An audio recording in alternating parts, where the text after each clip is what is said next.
délégations des confessions religieuses de l'ECC et de la CENCO ont rencontré Nanga, coordonnateur du AFC et du M23, ce mercredi 12 février à l'hôtel Sirena dans la ville de Goma. Tout porte à croire que les discussions ont tourné autour d'un plan de sortie de crise sans bain de sang. Entre autres, réouverture de l'aéroport et port, cesser les faits et mettre fin aux hostilités. Dans cette délégation, on note la présence de Monseigneur Donatien Cholet de la CENCO et de Monseigneur Pierre Bokundoa de l'ECC ainsi que Pasteur Eric Senga. Cette rencontre mal perçue par les pouvoirs en place a fait couler beaucoup d'encre et salive de certains membres du gouvernement, notamment Patrick Mouyaya, ministre des Communications et porte-parole du gouvernement. Selon lui, le président de la République n'a donné aucun mandat aux pères spirituels des confessions religieuses pour mener des consultations afin d'aboutir à un dialogue. Mais dans l'autre partie, les responsables de la CENCO et l'ECC trouvent que cette rencontre répond aux préoccupations des Congolais concernant la balkanisation et l'exploitation illicite des ressources naturelles.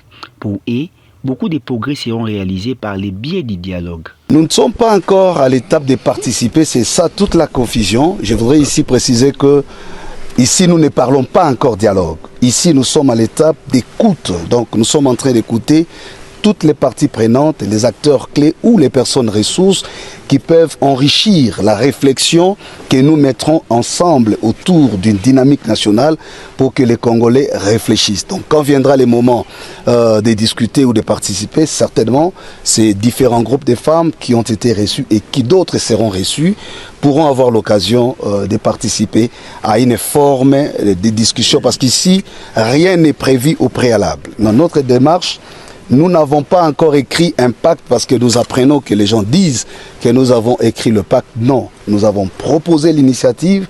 Voilà pourquoi nous approchons toutes les parties. Nous avons commencé à Kinshasa et là c'est l'étape extérieure de Kinshasa, donc Goma.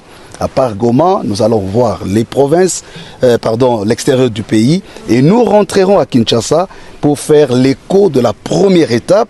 Les forces vives du pays à un pacte social pour la paix et le bien vivre ensemble. Et pour cela, nous avons commencé une tournée de personnes, de personnalités importantes à impliquer dans cette dynamique. Et nous avons pensé que la FCM 23 ont quand même une grande contribution à apporter dans cette dynamique de la construction de la paix, parce que pour les deux églises, l'année 2025, c'est l'année de la paix. La priorité, notre priorité, c'est la paix.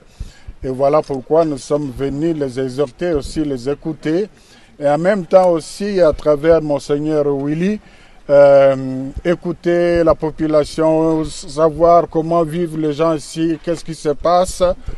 Et je salue l'accueil qui nous a été réservé. AFC et M23, bar M23 représenté par Corneille Nanga, nous a expliqué les raisons de leur agir. Ce n'est pas à moi de le dire parce que je ne suis pas leur porte-parole, mais à ce stade, je peux dire qu'en les écoutant, ça nous a motivé davantage de travailler dans le sens de ce pacte-là. On a compris qu'il y a beaucoup de choses qui pourront être réglées si les Congolais se mettaient autour d'une table.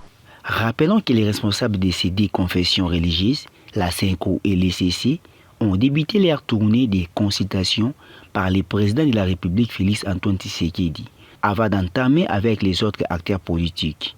Sachant qu'après Goma, les chefs spirituels de ces deux confessions ont un carnet chargé des consultations de tous les acteurs politiques qui vivent au pays et qui vivent à l'étranger, dans le but d'une cohésion nationale afin de restaurer la paix au pays